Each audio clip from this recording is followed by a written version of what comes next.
Welcome to Take a Leaper channel. In today's video, I'll show you how to repair Registry on your Windows 10 laptop or desktop computer. Now, at first, go to your search bar and type for CMD. Make sure to run it as administrator. Click on yes. And after that, here you need to put a command. Type sfc/scan now. Just type this and just let it run. Just hit enter. Now this is gonna scan your system and scan for every possible issue and try to fix it for you. So it's gonna take a while, so just give it some time and wait patiently.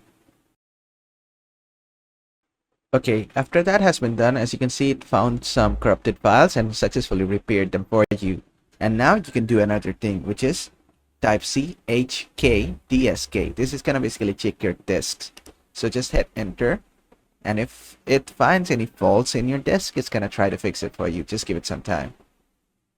And there you go. And after that has been done, you can just go ahead and restart your system, and hopefully your problem will be fixed. And basically that is how to repair Registry on your Windows 10 laptop or desktop computer. I hope this video was helpful. If it was, please give it a thumbs up and don't forget to subscribe.